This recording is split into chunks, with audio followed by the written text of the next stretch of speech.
Oke, kembali lagi dengan Assalamualaikum warahmatullahi wabarakatuh. Kembali lagi dengan saya Riza Budi Prasetya di video tutorial bahasa Seka. Oke, di kesempatan kali ini kita akan bahas tentang data mining. Jadi ketika teman-teman sebelumnya sudah belajar tentang namanya data warehouse, lalu ada hubungannya dengan database dengan DSS, digital system, dan sekarang apa hubungannya dengan data mining. Di sini saya menggunakan modelnya Bapak Ratmoko Yuwono, jadi data mining ini memiliki subjudul ya, menggali informasi yang benar.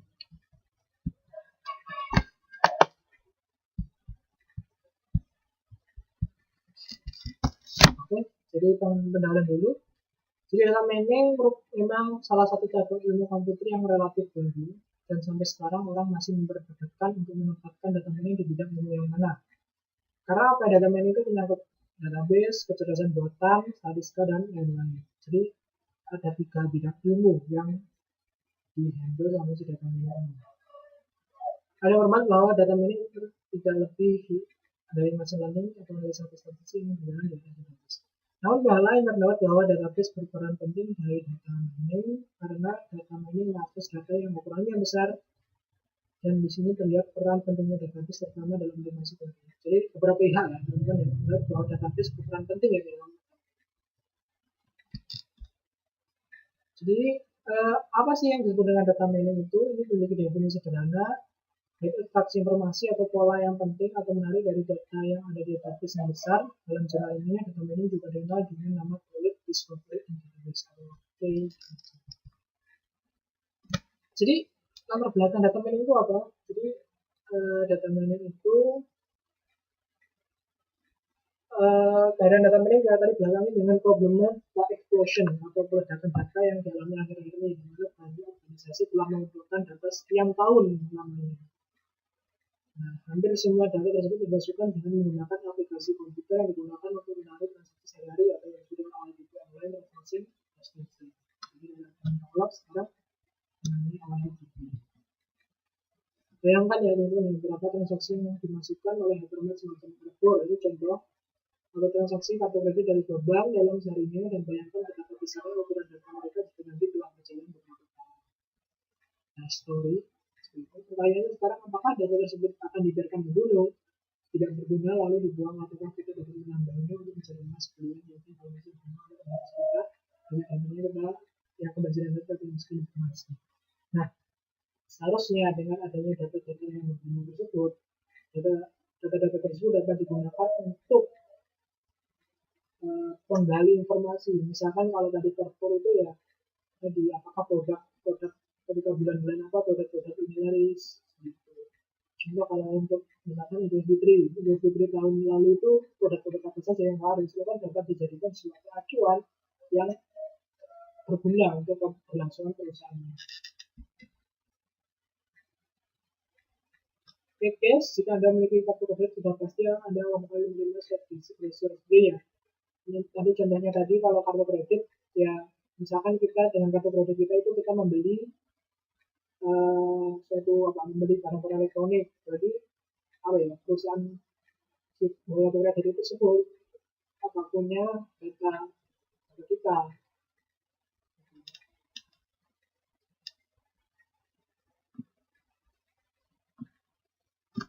Nah, lalu data mining apa perbedaannya dengan data mining dan data warehouse? Lalu apa bedanya data mining dengan data warehouse yang olah processing? Secara singkat bisa dijawab bahwa teknologi yang ada di data warehouse yang olah menetapkan penuh untuk melakukan data mining. Jadi apa ya?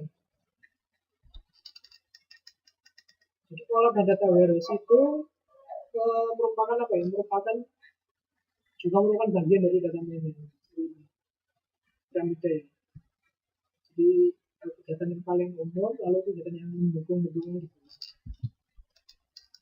Baik, kami lihat ya bahwa teknologi data warehouse digunakan untuk melakukan olah, sedangkan data mining digunakan untuk melakukan informasi discovery yang informasi lebih dilanjutkan untuk melakukan data analis dan business analysis. Gitu.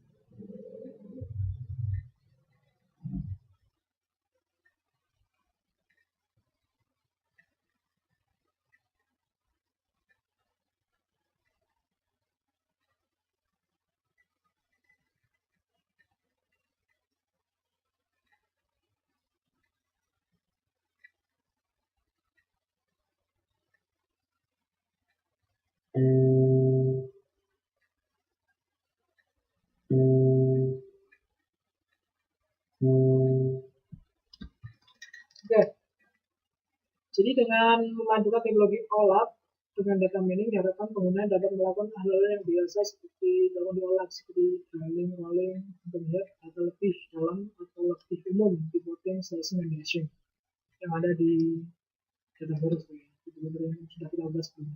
Semua hal tersebut diharapkan nantinya dapat dilakukan secara interaktif dan dilengkapi dengan visualisasi.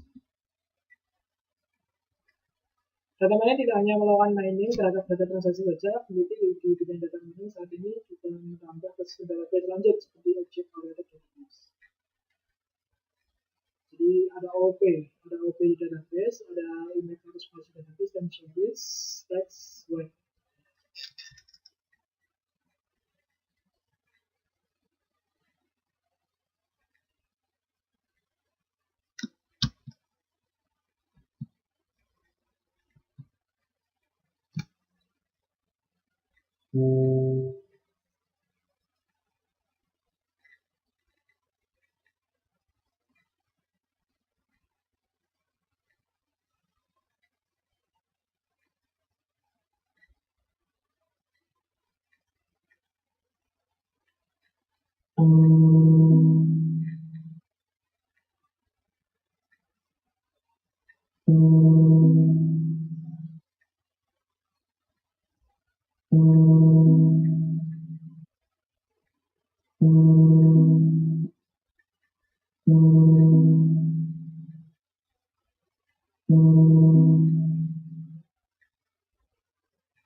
Nah, proses data mining, karena data mining adalah suatu proses dan dapat dibagi menjadi beberapa tahap yang diekspresikan di gambar pembersihan data untuk membuang data yang tidak konsisten dan noise, integrasi data, penghubungan data dan beberapa sumber, informasi data diubah menjadi bentuk yang sesuai untuk mining, aplikasi dan idean, evaluasi pola dan menghubungkan, presentasi pengetahuan. Nah, ini proses-proses data mining.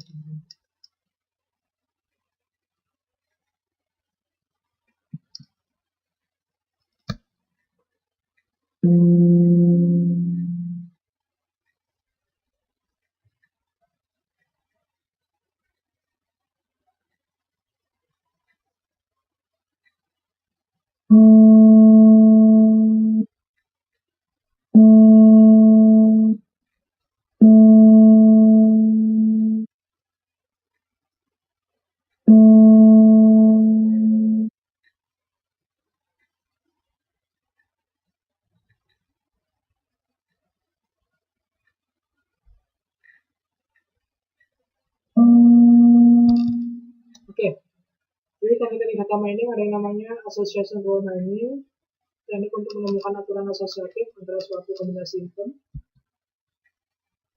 Lalu ada juga classification, adalah proses untuk menemukan beberapa fungsi yang menjelaskan atau membedakan konsep atau kelas data. Itu ada juga clustering, mengelompokkan objek ya. Dan sini clustering. Nah, oke, mungkin itu saja di materi tentang data mining. Jadi data mining itu adalah suatu teknik bagaimana cara menggali informasi dari data-data yang telah ada untuk dapat mendapatkan pengetahuan lebih tentang pengetahuan tersebut sehingga dapat kita jadikan untuk analisa kepentingan kita. Oke, mungkin itu saja. Atas perhatiannya, terima kasih teman-teman. Assalamualaikum warahmatullahi wabarakatuh.